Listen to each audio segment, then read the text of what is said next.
تلقى من الغيب المجرد حكمة بها أمطرت في الخافقين سماؤه،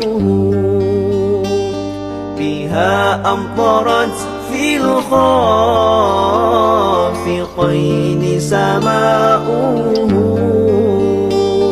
ومشهد أهل الحق منه لطائف